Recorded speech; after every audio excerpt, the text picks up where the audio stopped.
Singaporeans and people of Sarawak, peace be with you. The coming Sarawak elections will be very crucial to decide the fate of Sarawak. It is an election that Sarawakians have to decide among themselves whether Sarawak should continue to support the current regime or to support Parti Bumi Kinyalang in the quest of independence for Sarawak. Why Sarawak needs to be set free and independent from the Federation of Malaysia. By being in the Federation of Malaysia, Sarawak had lost her oil and gas resources to Petronas under the Petroleum Development Act 1974, that is PDA 74. Each day, Petronas is pumping 850,000 barrels of our crude oil away. It is estimated that this is a loss of about 285 million ringgit every day. The loss excludes gas. According to Tunku Razali Hamzah, Petronas was making a profit of 90 billion ringgit annually. He said this in the 74th UMNO anniversary. What Sarawak could get back was only 5% cash payment. It is estimated that Sarawak lost a wealth of about 200 billion ringgit every year from oil and gas.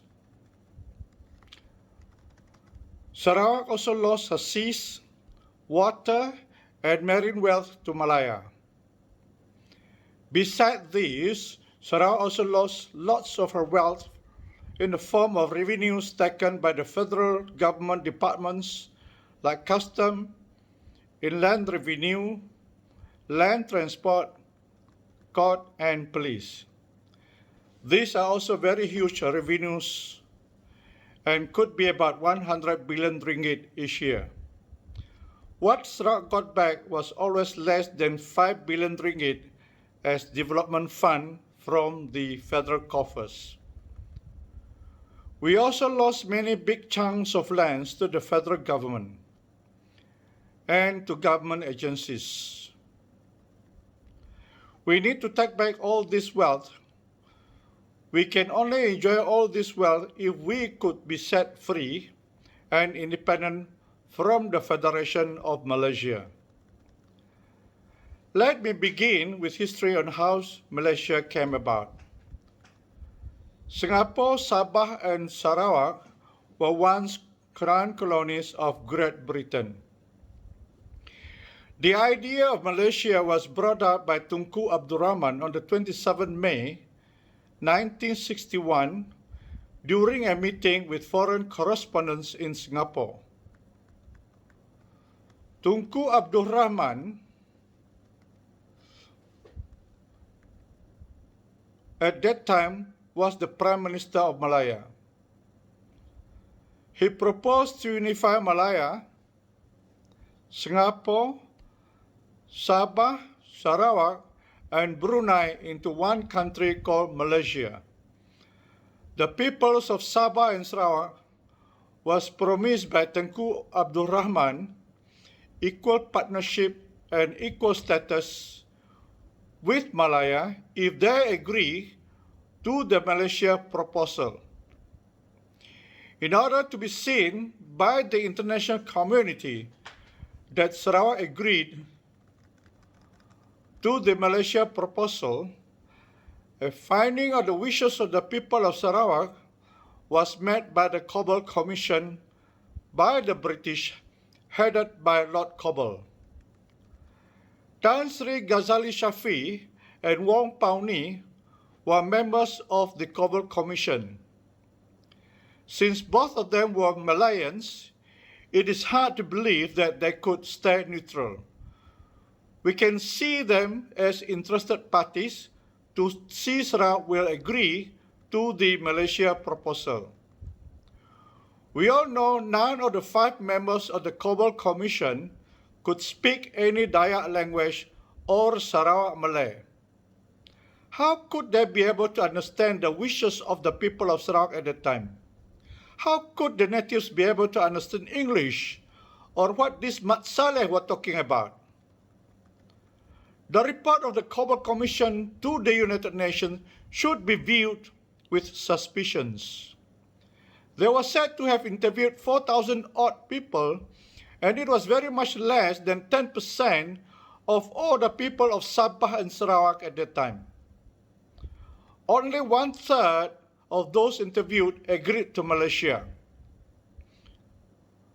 How could these 4,000 odd people represent the voices of the people of Sarawak and Sabah at that time?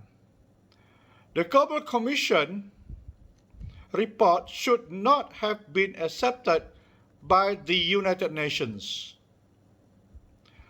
I had consulted legal experts on the Cobalt Commission report. These experts opined that the Cobalt Commission was a fraud and should not be a valid report. The Cobalt Commission was the basis for the Malaysian Agreement 1963 to be drafted by the British. Without a valid Cobalt Commission, how could there be a valid Malaysia Agreement 1963? That is MA 63. Without the valid Malaysia Agreement 1963, how could Malaysia be born? The issue now is that, had the Federation of Malaysia been properly constituted under international law, it could be argued that Malaysia was a stillborn baby or a baby that was born dead at the time of birth. Most Sarawakians said Singapore, Sabah, and Sarawak helped form Malaysia. The issue now is, had Malaysia ever been formed? I'm here to tell Sarawakians that Malaysia had never been formed.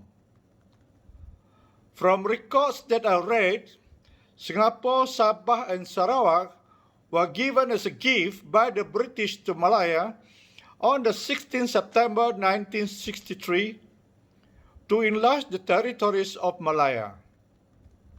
Upon taking Singapore, Sabah, and Sarawak as a gift from the United Kingdom, Dato' Ong Yok Lin of Malaya then by a letter notified the United Nations that Malaya took a new name, Malaysia. This was recorded in the United Nations Juridical Yearbook 1963. Therefore, Malaysia is in fact Malaya, and Malaya is in fact Malaysia. I am to tell Sarawakians that on the 14th December 1960, the United Nations General Assembly outlawed colonialism.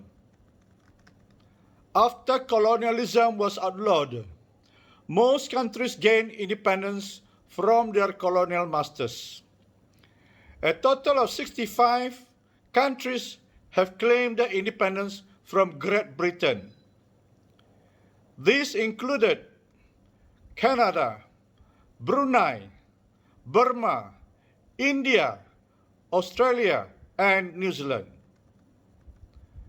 On 14 December 1960, the United Nations General Assembly passed Resolution 1514 to allow the right of self-determination. I'm here not teaching law, but I wish to say self-determination refers to the right claimed by a people to control their destiny. This led to the adoption of the Declaration for the granting of independence to colonial countries and the peoples. Under the United Nations General Assembly Resolution 1514, colonies have a right to seek decolonization to independence. The United Nations General Assembly Resolution 1514 states that all peoples have the right to self-determination. By virtue of the right, they may freely determine their political status and freely pursue their economic, social, and cultural development. Self-determination includes freedom from colonial domination, at least when the domination is of people of one color in their homeland by other racial groups.